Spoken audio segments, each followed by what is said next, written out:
very fast-paced, highly informational webinar with Eric Hudson, where we are going to go over how to negotiate like a pro. I almost want a tangent already, but I got to introduce you first.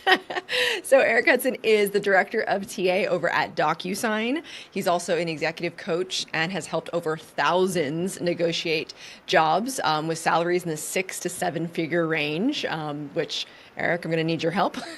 And he is also the author of Raising the Amazon Bar on how to ace the Amazon interview. So, welcome, Eric. Thank you so much for being here today.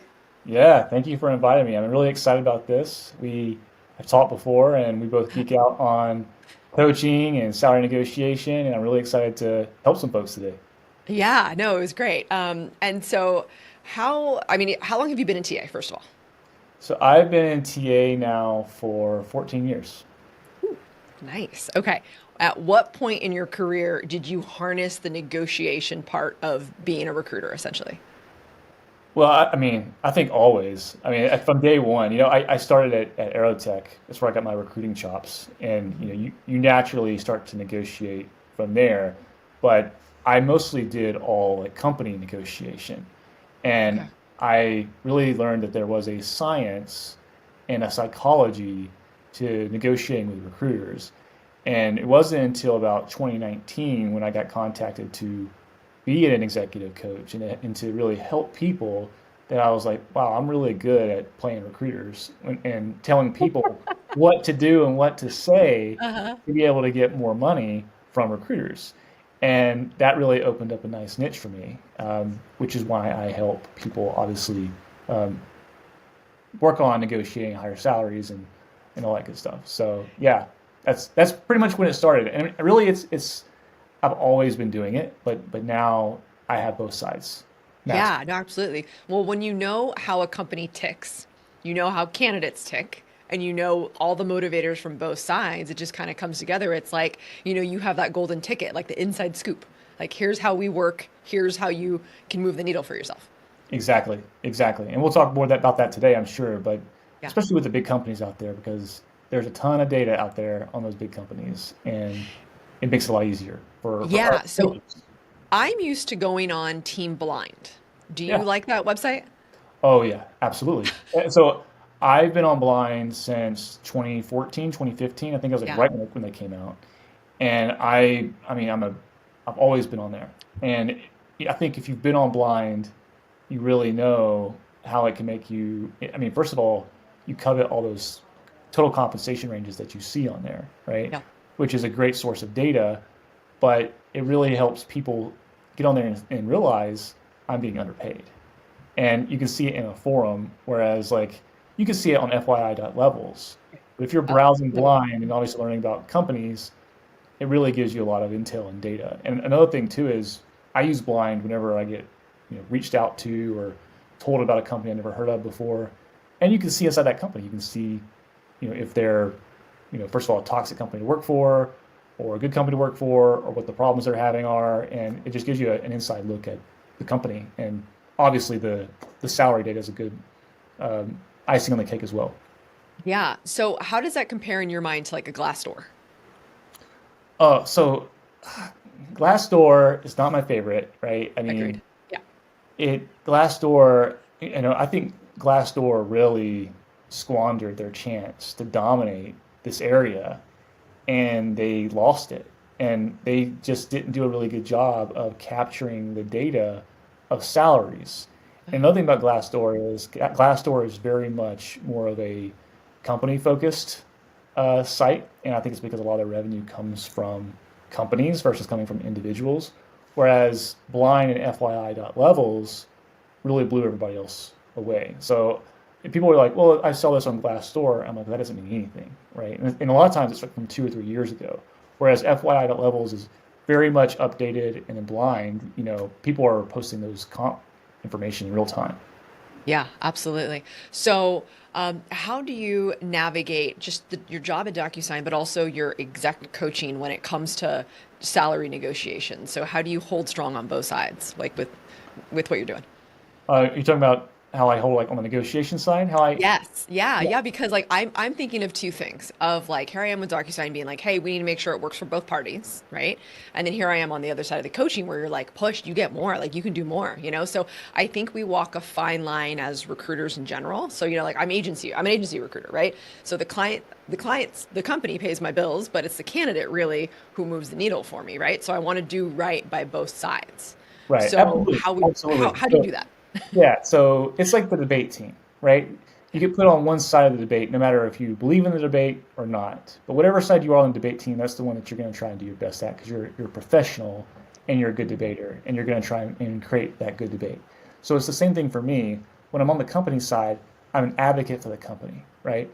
And at DocuSign, I'm always going to fight for the company, and I'm always going to fight for making sure that we're able to obviously hold the line in the sand to make sure that people are not taking advantage of us from a negotiation perspective. Now, on the executive coaching front, if somebody comes to me, that's an isolated job, right? Where I'm on the other side of the fence, and my job is to make sure that their comp is as high as possible. So I know about me on the company side, and I know how to fight me with a debate as a candidate. So I use that. I'm basically, if you think about it, I'm kind of debating with myself, right? Because I know what I would say on the company side, and I know what I would say on the candidate side. So from like making sure my recruiters are armed with the best information to be advocates for the company, I'm going to make sure that they push just as hard on this end as I push people who I coach on that end. A lot of the things that I do is really the same advice, right? For example, never never been to the first offer that's given to you, right? So from a recruiter perspective, if somebody gives you an offer and puts a line in the sand, they're probably, most people tend to uh, obfuscate the truth a little bit, Hmm. and they will tend to, exaggerate what they want, and they're probably willing to take a little bit less than that. So usually I call the bluff on the candidate, and I teach my recruiters to call the bluff on the candidate, and to make sure that we're being, again, good proponents of the company and we're saving the company money. Now on the candidate side, I'll do the exact same thing. I'll call the recruiter's bluff, right? But sometimes I'll come up with a bluff of my own. And I always talk about how negotiation is like poker in a lot of ways, right? And what I mean by that is, especially with today's environment, with blind, with FYI levels, with So much info. Yeah. all the data that's out there, right? You can see what your opponent's cards are going to be like very easily, right? Whether you're a recruiter and you can see what the fair market value of offers look like, Hmm. or if you're a candidate who just got an offer, you can see what the ranges look like. Just go to levels, go to blind, and you can figure it out very quickly, right? And the next thing is bluffing. Everyone does it. In negotiation, every single person bluffs. Now, there's a Yep. lot of people in the job market that are scared to bluff. They're scared to bluff because they think the offer is going to get taken away from them, or they think they're going to lose the candidate, whichever side you're on. So everyone's scared of bluffing in some way. Hmm. But the fact of the matter is, when an offer is made, the ball is in that candidate's court. That is the person that was selected. They have done their due diligence. They realize that's the person that they want to invest in most of the time, right?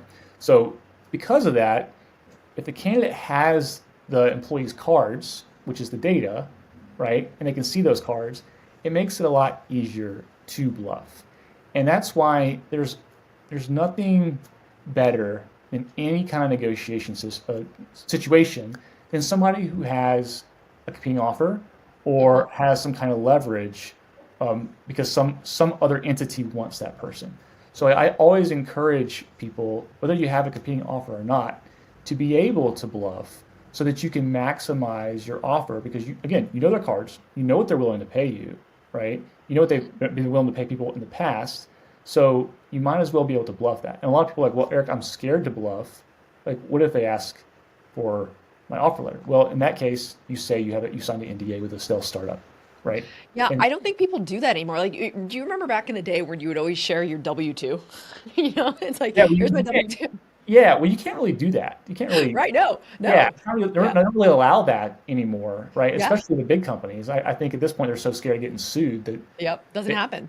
but the recruiter will ask, they'll say, well, which company is it and how much did they offer you? Yeah. And this is where a lot of people freeze up. And you just have, again, have to deflect and say, look, I can't tell you what that number is, and I can't tell you what the company is. But what I can tell you is the offer expectations that I've outlined to you are in line with what that comp is. And currently, that's what my expectations are. And one thing that is very valuable is silence, right? Silence is so important in Makes everyone negotiation. uncomfortable. Exactly, exactly. So Who that's kind of the speaks whole. first loses. Yeah, yeah, and I mean, and like as such a social exercise as negotiation is, you also want to be able to make the other person feel a little uncomfortable because that's going to get them talking, right? And so you always want to make sure that when you're negotiating and you ask for a certain amount of money, it's not a grandiose just presentation or anything like that. It is very simply saying a very small amount of information and then reading the person across from you in the negotiation, and then allow it, and then taking that reaction or whatever it might be, and being able to take the next steps with it. Yeah. I love the quiet, because that's what I teach my recruiters on the other side. I'd be like, you're going to give the offer, you're going to ask them what they think, and then you're going to shut your mouth. And I don't care how long it takes, you are not allowed to speak. Exactly. Because it's that nerve, it's this rambling where it's like, okay, so like, do you need more? I'm like, they didn't even say that. And so I think from both sides, what I love about this, what I'm loving about what you're saying right now is this advice is great for recruiters to negotiate and for candidates to negotiate. Because like you said, the concepts are exactly the same. Yeah, exactly, exactly. And the silence part is so important too because you know I was working with someone recently and they had an offer. It was like approximately like 300 and something thousand, right? Hmm. And so I gave them my advice that I give, and my recommendation was to go for 360 as the Go counter, up 60K. 60K, 20%. Wow. Yes. Okay. So I told this person to go up to 360, and I gave them the script. I told them what to say, very similar to what I'm talking about right now, and they were a nervous wreck. And they did it, and then the recruiter was like, "Oh, okay, let me get back to the team."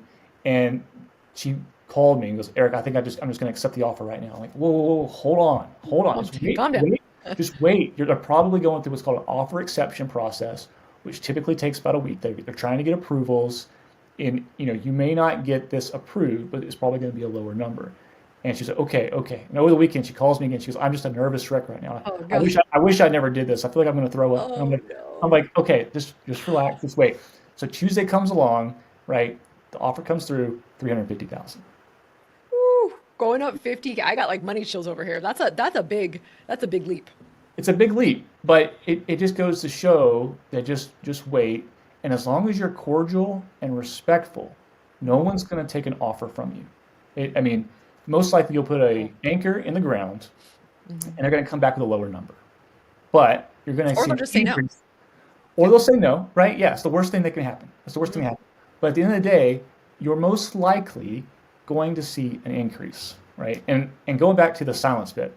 So when you make the statement, first and foremost, thank you for the offer. I appreciate it. I looked at the market data and other competing offers that I received, and I would expect a total compensation of X, right? And then be quiet. Don't say anything else because what they say next is the most important piece to all of that, right? And usually they have typically two reactions, or well, three. One is, yeah, sure, we can do that. If that's the case, you probably should ask for more, right? Right. That's that always fear of leaving money on the table, you know? Exactly. Yeah. The second one is, okay, let me see what I can do and I'll get back to you. This one's also a really good reaction because it means they're going to go back and they're going to try and facilitate and get you more money, right? Hmm. But the third one is the one that everyone fears the most, right? Which is, no, no, no, there's no way, absolutely no way we're not going to be able to do that. It's way too high, right? And this is why I always recommend having a conversation versus having it in writing because it can be forwarded and you may have asked for a lot of money and you don't want the hiring manager to say that's too much, let's just walk away. So now is your time to talk them off the ledge a little bit, right? So you now realize that you've asked for too much money and probably above their range. So we're going to try and get them back on our side, right?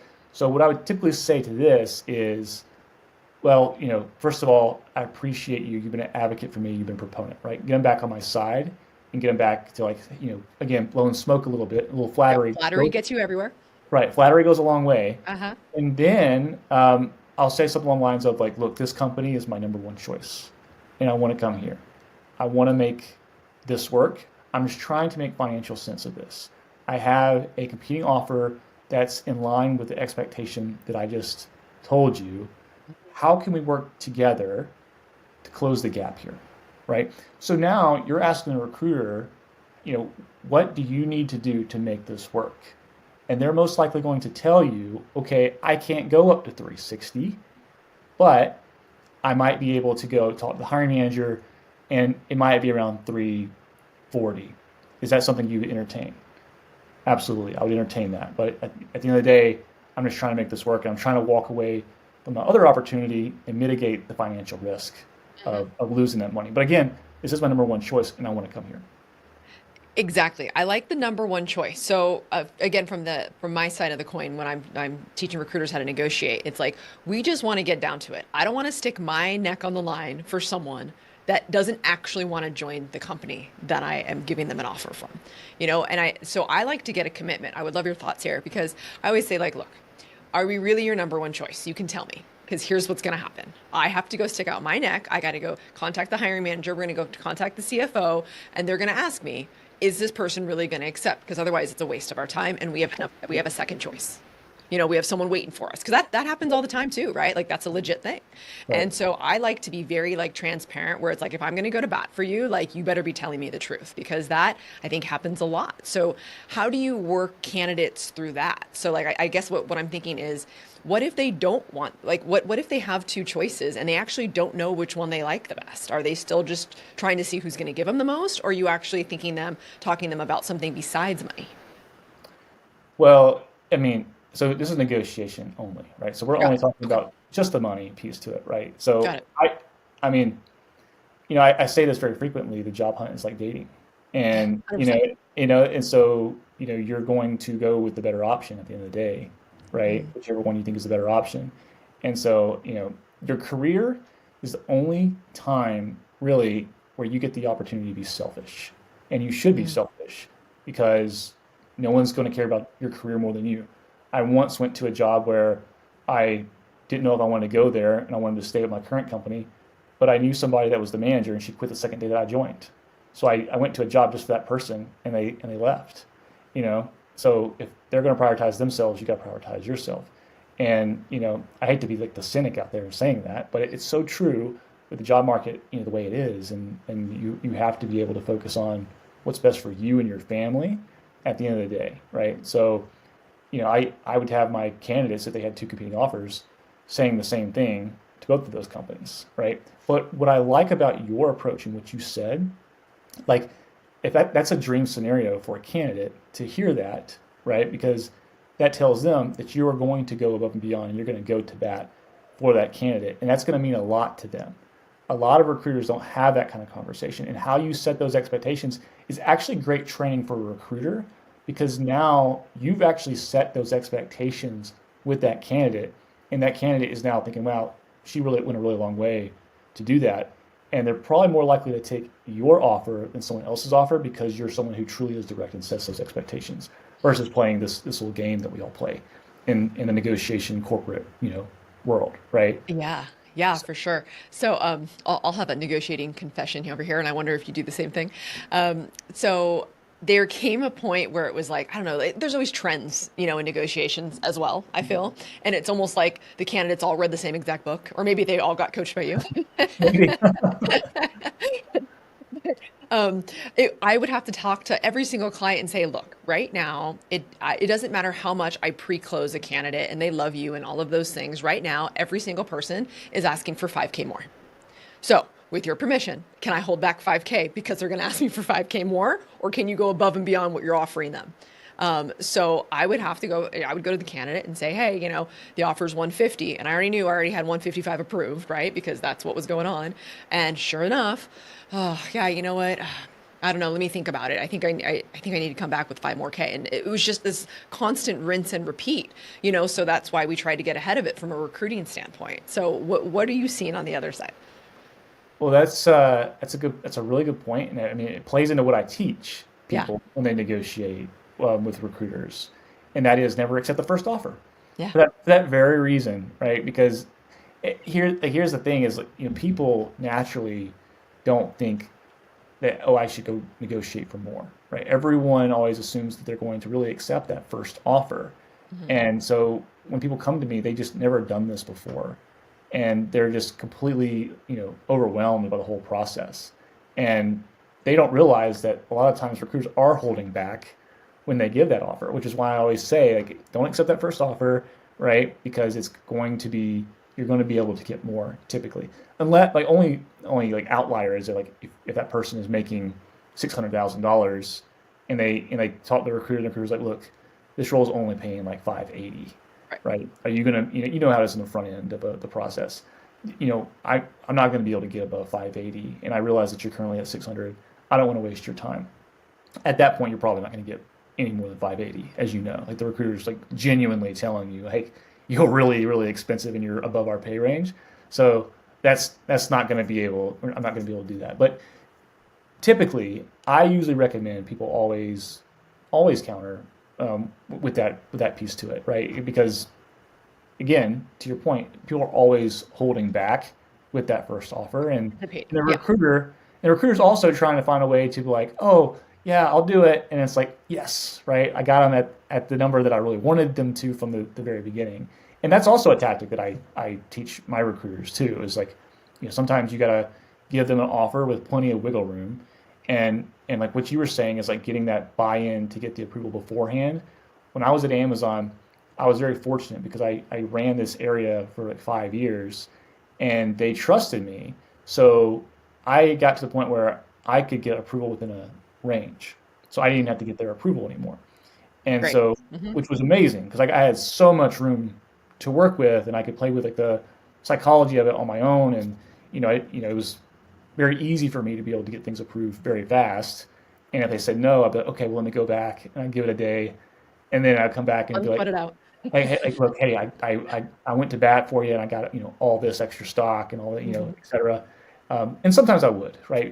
I would try to make sure I set them up for a good situation because they were either moving from a very low cost of living to high cost of living or something like that and made it worth their while. But yeah, to your point, like that's the game that you play from both sides. And, I just encourage people to always push, and it's okay to push on the recruiter because if you don't, then that's what you're going to be stuck with. And also, this 1 week, 2 week window that you're negotiating, you're going to get more money in those 2 weeks than you're probably going to get in the next 2 years.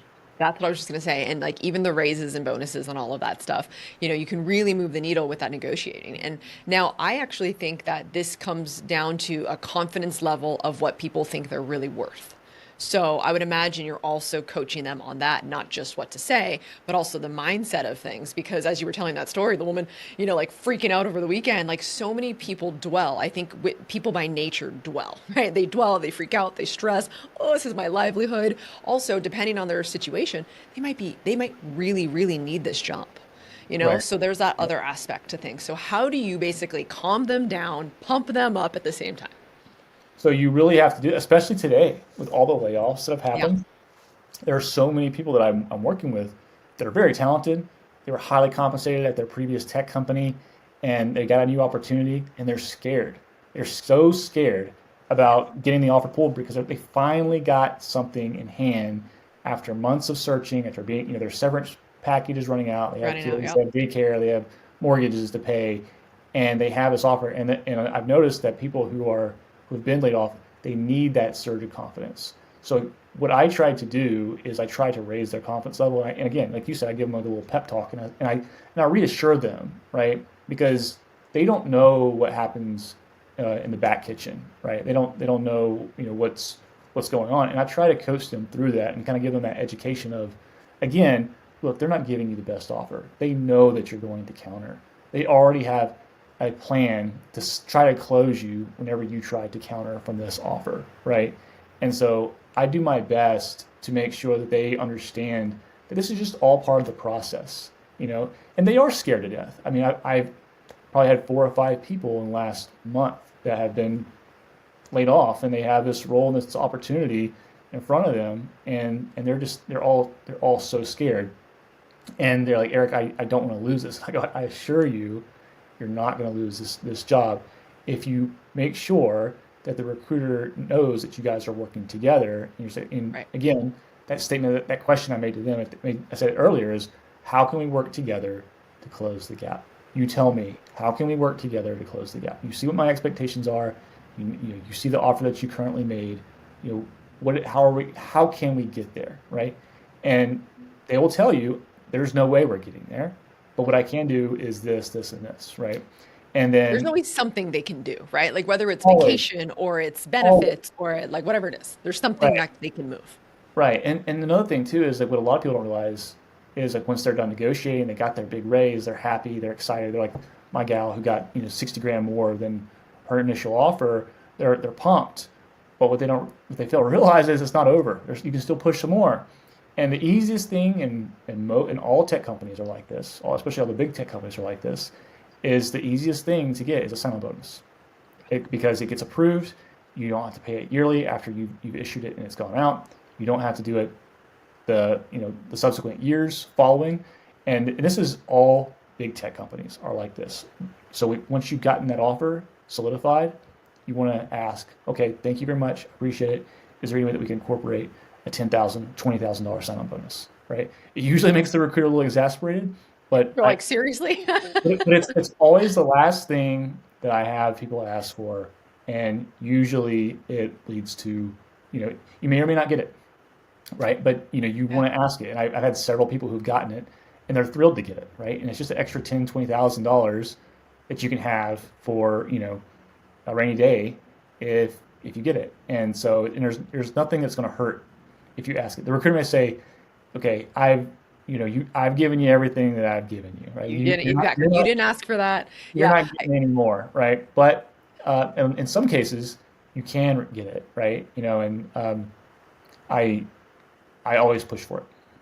So now I know Amazon. I've fought against Amazon a few times in with offers and stuff, and so I've also worked with Twitch, and so I know that they give this massive sign-on bonus that typically goes over for 2 years, and what that is called is golden handcuffs, right? It's like, look, Like, they're actually assuring that they're not just throwing money out of the air. They're actually assuring that you're going to stay, otherwise you have to pay it back. And I think that goes to your point of most larger companies would like to do that because they typically put some kind of stipulation on their bonus, right? On their sign-on. Is that right?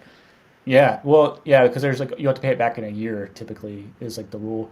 Amazon is different. Amazon's compensation philosophy is very peculiar because those first 2 years are very cash heavy and it's very backloaded on the equity. So a lot of people who go to Amazon don't get their equity until year 3 or 4. You get 5% of your equity in year one and you get 15% Oh, of your they equity. don't, there's not that cliff, that typical 1 year No, cliff. no. So Oh, so wow. most tech companies have the 1 year cliff Yeah, unless you're blessed to work at like Meta or Rivian or Uber, where the stock vests quarterly and monthly. sure, yeah.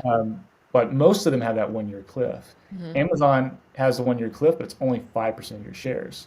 So they basically back that up by just giving you pure cash, which is actually a pretty sweet deal if you think about it. So like for example, if your total compensation is 500,000, your base could be 200, and your first year sign-on bonus could be 270, and the rest is that little bit of equity that you get in your first year vest. And then year Yeah. two, you get also a second sign-on bonus that you receive, but it's 15% of your shares vest in year two. So you get a little bit smaller of a sign-on bonus in year two.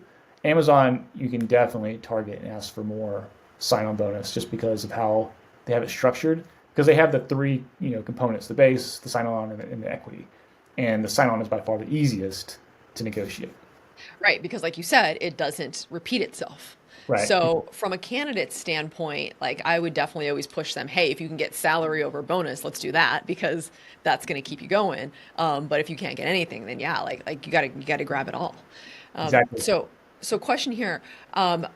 Do you come in and help people like at the end when it's time for them to negotiate, or do you start them in the beginning of the process? Because from my recruiting standpoint, is I'm always pretty upfront with money in the beginning, like you had stated. Like, hey, if I know that this only pays 500 and they're at 600, I'm like, look, this is not going to happen because it doesn't make sense for either of us. So, are you having them be very upfront with what they're wanting and like kind of, bluff it a little higher, or what's your stance there? So, most people who interact with me are getting interview prep. So they Okay. usually are getting to me at like after the recruiter screen, Mhm. and then obviously they'll enlist my help for negotiation once they have an offer in hand. It's Mhm. very rare that I'll get somebody to give them to the full process because to your point, and I mean I teach this too, for anybody, and I of course I used to do this when I was recruiting, is I would always make sure I got the expectations on the front end. And Right. most candidates don't know what you're doing or know what recruiters are doing when they do that. So like I always teach, never give the recruiter your compensation unless you think that in a scenario that we talked about that you're way over the comp range for the role. That's the only time I would give the expectations because then you can level set then and there, and it's like the recruiter will. You can be like, "This is how high I need to be," and the recruiter can try their best to get you there or tell you, "Hey, I don't think you're going to be able to get there," and you don't waste your time interviewing. But most of the time, I get towards the end, and I have to be able to coach them out of that, right? And a lot of them are like, "Oh man, I watched one of your YouTube videos, and when I was in the YouTube video, you said explicitly, don't tell them how much you're making." Unfortunately, I saw it after I talked to the recruiter, and I've already told them what I want to make. And I'm like, okay, well, that's fine, but as soon as you have an offer in hand or your bluff, right? All things go out the window, and that number resets, right? So it doesn't matter what number you gave them because you have that competing offer that you can now use as the new anchor versus what you did have as the anchor, right? And so that's how I usually get people to basically get out of that situation that they're in, and then they can then they basically have reset the board at that point, and they can ask for whatever they want. I think a classic ask besides, hey, and I have a competing offer is, oh, I just got a raise. So now, Yeah, now, absolutely, now my stock absolutely. just went up. Yeah. I just got a raise, or I just got a counter offer Hmm. that is X, right? Those are actually that's a great point. That's another good one as well that you can use. A lot of recruiters will try to talk you out of that because there's always the famous like, oh, now you've told your employer that you want to Yeah. leave. You're the first one to go. You're They the know you're first not one to go. loyal. Yeah. Yeah, exactly. Yeah, you're the first one to be laid off whenever things go sideways, right? So, um, but again, that's an option, and it happens all the time. Like it could be a promotion, it could be a raise, it could be your focal time, right? And you can use that as leverage too. Yeah. And I think something that all, candidates and recruiters should be listening to as well is my favorite clients or my favorite companies, I should say, that I work with have sliding scale offers. Because there's always something that matters to candidates a little bit more, whether it's the equity, the bonus, whatever it is, right? Sign on or the actual salary itself. And then I'm already given these tools to say, hey, look, we could slide it this way, we can slide it that way. What's really more important to you? How do you, from a candidate's perspective, and like, let's say here's a sliding scale, do you still push that sliding scale like for all three things, or do you say, you know what, yeah, sure, like let's play with a little bit? How does that Well, work? it depends on the company I'm negotiating with usually, and it depends on like the intimate knowledge that I have. I mean, I've negotiated against a lot of companies at this point, Yeah. especially in tech, obviously. Um, so my fundamental that I go to is I go to total comp, right? Because that's how I negotiate. Because over time, as I was at Amazon, your stock, if you're on a rocket ship, your W-2s look a little different, right? And so all of a sudden now I'm like, okay, every year I'm trying to get my W-2 be higher and higher and higher. Like that's the goal is I want to have a higher total compensation. So, and also my base was super low compared to the equity that I had vesting at Amazon because of the appreciation at the time. So I became obsessed with total compensation with my own situation, right? Sure. And so I personally like I kind of like with my own negotiations in my own self. If someone makes me an offer, I'm going to say I want total comp. Whereas other people may value base salary or bonus, or they might be at a pre-IPO startup and equity might not maybe hopes and dreams, right? Yeah. And it may not be an exit point or an acquisition or IPO and it could be completely worthless. And they could say, oh, it's 500,000 total comp, but your cash is only 150, right? Right. So that's another thing to look at. I personally believe in focusing on the total comp, and then the rest will come because I want to make it easy for the recruiter to be able to draft up the offer, right? So like the recruiter is, at Amazon, I use Amazon just because I know it so well. At Amazon, it becomes very difficult to move certain components. But if you can just say, I want a total compensation of X, it makes it really easy for the recruiter. The recruiter's like, Doop, there it is. Right? I can, now that I've got that confirmed, this is what it is. It's this, this, and this of this one big piece of the pie, right? And then I'll tell them, I'll say, okay, now that you've achieved that, do you have a preference? Yes, I would actually like more base. Okay, great. Well, now you're going to tell them, keep the total comp as it is, but now change the base. But I'll go ahead and tell you, you're probably going to have to cannibalize your shares in order for you to achieve that. Is that something that you're wanting to do, right? And usually the answer is no. They just want to keep it as it is. But I take that approach where it's like I educate the total comp piece, make it really easy for the recruiter to push for you. Don't make it super messy and hard because they're gonna if they make it super messy and hard, they're probably gonna have to send a ticket up. It's gonna have to make an offer exception, and you want it to be as easy as possible for them to say approved. I want to approve that. If it's like they want this base, they want this equity, they want this sign-on bonus, and they want it to measure up, this total comp plus, that's too messy, and there's going to be a lot of questions that are asked. So you want to really be able to achieve a large total compensation, and then be able to then switch to components later on. That's my advice. I love that. So already we're getting close to time, and with all this really valuable information, I'm digging this. As you know, we talked about last week, we could talk comp and negotiating like all day long. I want to go back real quick to the mind piece because I know how scary negotiating is, and this is everything in life. Whether it's a car or a house, like whatever we're doing, it's scary. And so, how do you make your candidates feel, your clients feel, I should say, that they're not being greedy? That this is what they deserve and they've earned and they've worked for, and how do you get that behind them? Well, the first thing I'll tell them is, how do you feel if you're at a job and someone that is not as strong a performer as you is making more money than you? How does that make you feel? Does that make you feel good? No, it doesn't, right? It makes you feel terrible, right? And so what I'll tell them is that the negotiation process and the hiring process and how you do your job on a daily basis are three different things. And if you want to be well compensated, and even if you're a top performer, right, you have to be able to negotiate very well. And you have to be able to negotiate. And again, you have to ask yourself, do you think you're the best at what you do? And a lot of them will say yes, right? If you think you're the best at what you should do, then you should be the most well paid, right? And you should be willing to go and ask for what you're worth. Because if you're the best and you're well paid, then if you go on FYI.levels and you got an offer from Google and you see that, it's a range and it's from 150,000 to 300,000. You see somebody at the very end of that spectrum making 300,000. Do you think you're the best? Do you think you're closer to that? Yes. Then you should ask for the max. You should ask for that number because that's what you're worth. Because you don't know what that person's skill set is.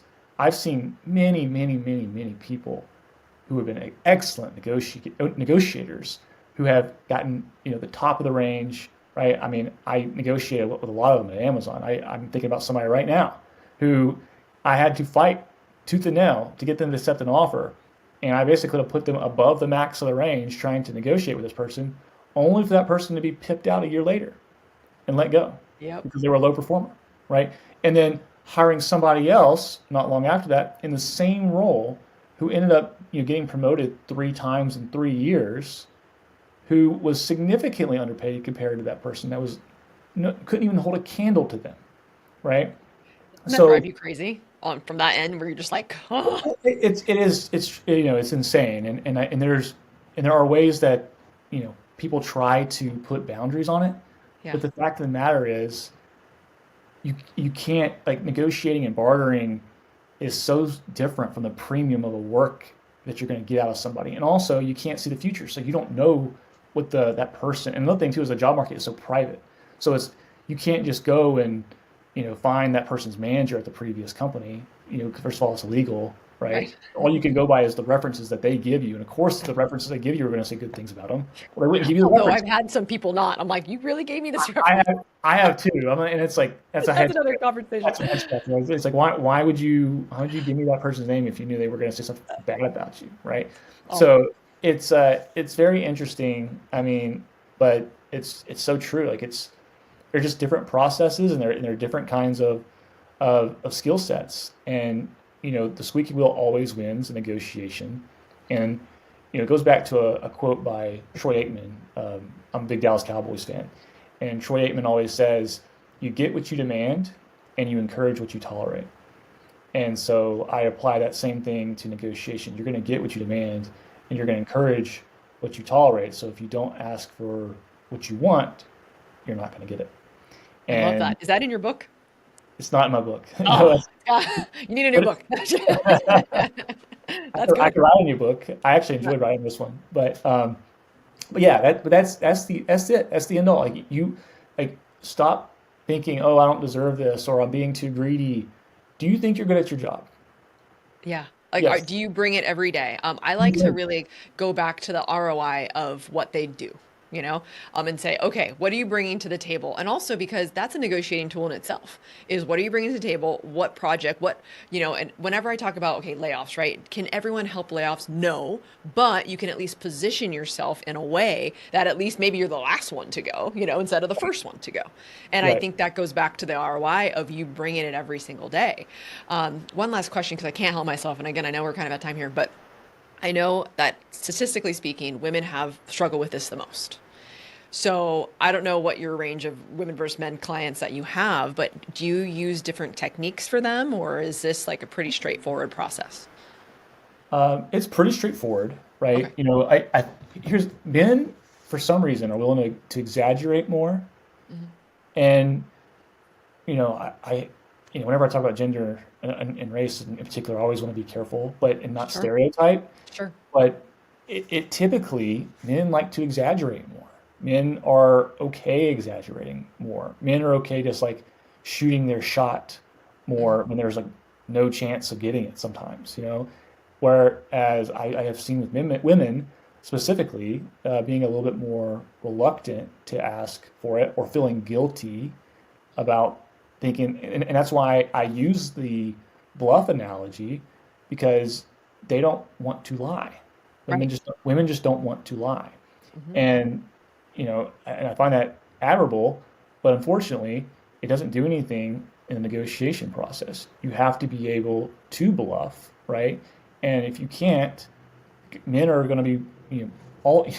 No, I'm not trying to put everybody in a bucket or Yeah, anything, but I get it, but statistically, I mean, this is what's going on. yeah, statistically, more often than not, if I give this advice, men are just like, okay, sure, I'll ask for the moon, right?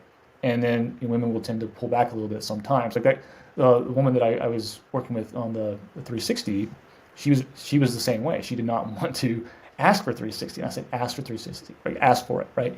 And she eventually did. But a lot of times too, like I've got to pump them up a bit before they go in there. I'm like, okay, like you can do this, right? Like you are worth that much. Why are you thinking that you're not worth that much, right? And so just a little bit of just like, you know, instilling some confidence before they get on the call with the recruiter, and then they go in there and then usually they kill it, right? Which is why they hire me, right? Because they Yeah. want to get to that point. And I feel like people use me as a coach not even just like the techniques that I use, or the tools that I use, or how, or even like the testimonials and all that stuff, but more so just for the confidence. I think they Hmm. just want the confidence from me, and so I try to do my best to say to them, look, I've seen thousands and thousands of these things, right? And they're not going to take the offer from you. I guarantee it. You're a nice person. You're a cordial person. You don't come across as arrogant. You don't come across as someone who's cocky. What you're doing is you're trying to take care of yourself and your Self family. love. Hmm. Yes, yes, it's Self it. love. So I Hmm. was like, you've stood up for so many people of your life. Stand up for yourself. Yep. Yep, exactly. I have the with help, like I'm the first one to help, but I struggle with asking for it, with accepting it. And I think that kind of goes hand in hand with the negotiating part of it, where it's like if on the other side, that person in front of you that you're coaching would probably be like, "Oh no, Eric, you're worth it. Go get it," you know? And then but it's when it's yourself, it feels like heavy, you know? It just feels like, "Oh my Yeah. God, how am I going to do this?" And then not to mention if you're not passively looking, you're actively looking, that's like it's a heightened anxiety, you know, where it's because it becomes a need, not just like a want. And so it's like that switch in your head of being like, you don't need this, you know, you don't need this. It's like it goes back to the dating. You don't need a man, you don't need a woman, you know. Right. Yeah. You Yeah. go for Exactly. Exactly. It's very true. It's very true. But yeah, and it's kind of crazy the comparison you can have to the job market and dating. There's a lot of similarities there, it. and Yep. so you just got to make sure you take care of yourself.